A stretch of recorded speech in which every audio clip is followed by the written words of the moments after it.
नमस्कार, राम राम। कल आप सबने वीडियो देखा होगा कि कर्नाटक के बेंगलुरु में एक स्टेट बैंक एम्प्लॉय को परेशान किया गया।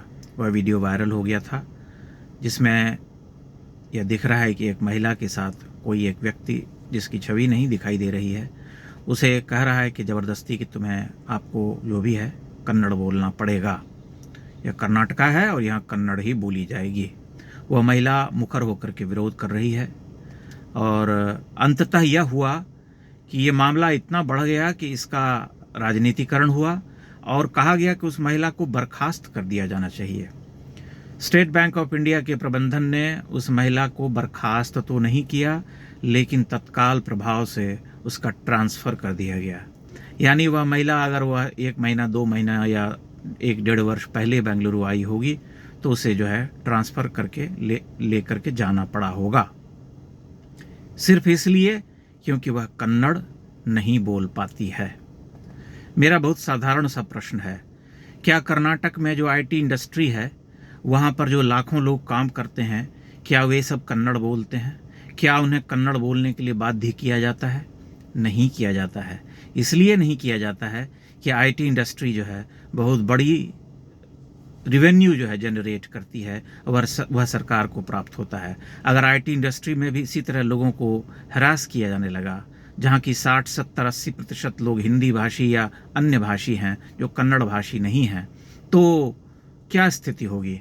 क्या वहाँ लोग काम करने जा पाएंगे? यही स्थिति महाराष्ट्र में भी थी पिछले दिनों और वहाँ भी होगी ही। आए दिन ऐसी घटनाएं सुनने को मिलेंगी। यह एक तरह का रोग है जो पूरे देश में फैलेगा भाषा के नाम पर।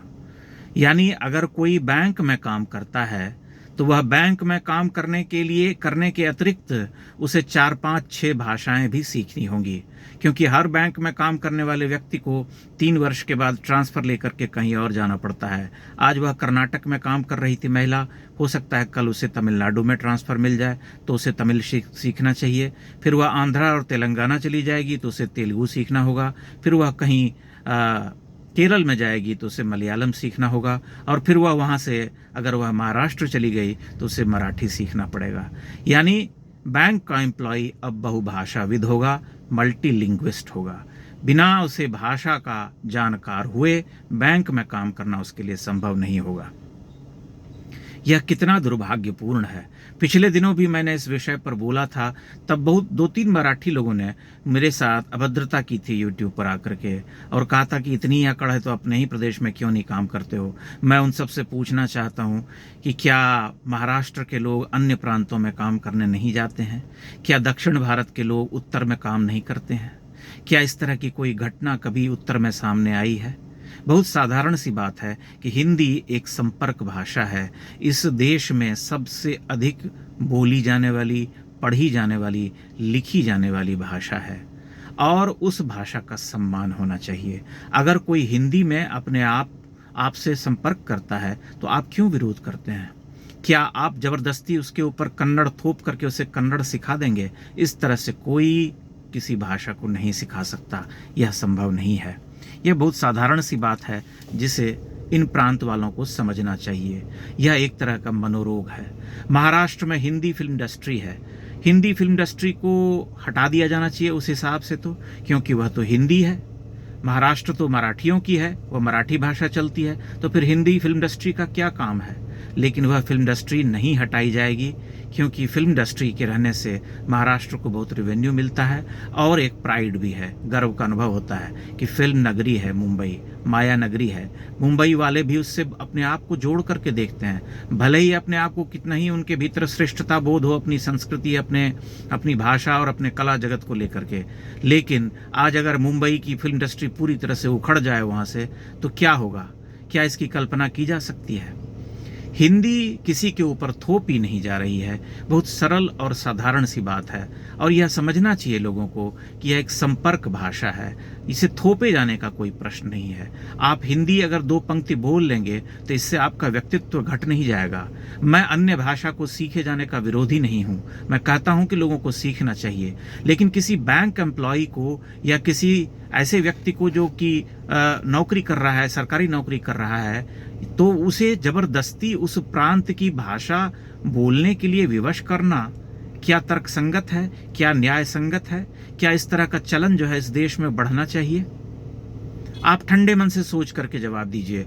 और यह बात भी बहुत स्पष्ट है कि यह केवल आम हिंदी भाषियों को, उत्तर भारत के अनेक राज्यों से जाकर के वहाँ काम करने वाले लोगों को, हिंदुओं को ही कहा जाता है ऐसा करने के लिए। अन्य मजहब के जो अवलंबी हैं उन्हें यह नहीं कहा जाता है। उन्हें जब कहा गया तो मुंबई में भी परिणाम सामने आ गया, अन्य प्रांतों में भी परिणाम सामने आ जाएगा।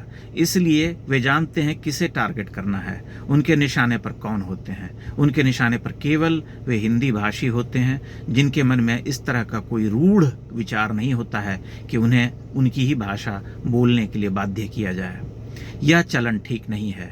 आज जो कर्नाटक में हो रहा है या महाराष्ट्र में हो रहा है वह अन्य राज्यों में होगा। तमिलनाडु तो बहुत पहले से इसमें अग्रणी रहा है, वहाँ भी इस तरह की घटनाएं जो हैं सिर उठाएंगी फिर से, और बहुत अधिक गंभीरता और गहनता के साथ इसे नए रूप में लोगों को प्रताड़ित करने का जरिया बनेंगी। इसी तरह से अन्य प्रांतों में इस तरह की आवाज़ें उठने लगेंगी। बंगाल में उठेंगी, असम में उठेंगी, अन्य प्रांतों में उठेंगी, जो कहेंगे कि हमारी ही भाषा में बात करो। क्या यह संभव है? मैंने पुनः कहना चाहता हूं, मैं पहले भी कहा कि हिंदी एक संपर्क भाषा है। संपर्क भाषा है तो लोग एक दूसरे से बातचीत करने के लिए, संवाद को स्थापित करने के लिए, जो कि बहुत ही न्यूनतम लेवल का हो सकता है, उसमें अगर हिंदी 2-4 पंक्ति बोलते हैं तो उसका विरोध क्यों होना चाहिए?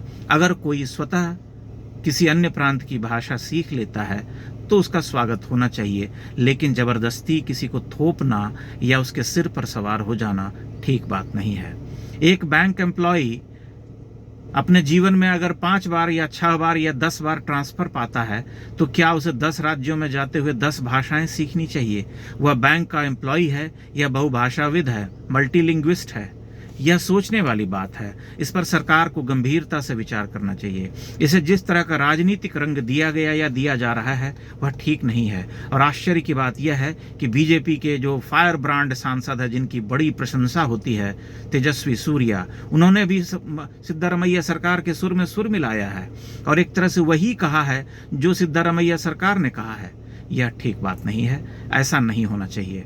कर्नाटक में बहुत बड़ी संख्या में परप्रांतीय रहते हैं और वे काम करते हैं। इस देश को एक सूत्र में पिरोने का विचार होना चाहिए। अगर कोई हिंदी बोलता है या हिंदी भाषी है तो उसे हेठा साबित करना या उसे प्रताड़ित करना मानसिक रूप से कि तुम हिंदी नहीं कन्नड़ ही बोलोगे, तुम हिंदी नहीं मराठी ही बोलोगे, तुम हिंदी नहीं तमिल ही बोलोगे, तेलुगु ही बोलोगे, बांग्ला ही बोलोगे क्योंकि तुम उनके प्रांत में काम कर रहे हो, तो यह ठीक नहीं है। ऐसा करने से देश में केवल क्षुद्र वैमनस्यता फैलेगी और किसी का हित नहीं सधेगा। कोई किसी के ऊपर भाषा नहीं थोप रहा है, थोपा नहीं जाना चाहिए। हम हिंदी सीखने के लिए किसी को बाध्य नहीं करते हैं। यहाँ कितने दक्षिण भारतीय रहते हैं, उनके बच्चे पढ़ते हैं, उनमें से बहुत हिंदी पढ़ते भी नहीं है। तो क्या हम जबरदस्ती उनको कहने लगते हैं कि तुम हिंदी सीखो ही? ऐसा तो नहीं होता है, ऐसा बिल्कुल नहीं होना चाहिए। यह विचारणीय प्रश्न है क्योंकि यह जो है एक रोग की तरफ फैलता जा रहा है। हमारे उधर एक कहावत है कि नाई देख करके नाखून बढ़ता है। आज जो कन्नड़ भाषी कर रहे हैं या तमिल भाषी या मराठी भाषी कर रहे हैं वह दूसरे प्रांत वाले भी आए दिन करेंगे। फिर तो यह इस देश में एक चलन हो जाएगा और सभी इसी आधार पर लोगों को प्रताड़ित करने लगेंगे। आप जरा उस व्यक्ति के बारे में सोचिए जिसे केवल कन्नड़ नहीं आने के कारण तत्काल प्रभाव से स्थानांतरित कर दिया गया। एक महिला को बता दिया गया कि आप जाइए, बोरिया बिस्तर बांध लीजिए, आपका काम खत्म, आज इस शहर से आप विदा ले लीजिए। अब यह ठीक बात नहीं है। इस तरह के फैसले का कभी भी स्वागत नहीं किया जाना चाहिए और इस तरह की प्रवृत्ति को बढ़ावा देना बहुत ही घातक सिद्ध होगा। बहुत बहुत धन्यवाद। प्रणाम।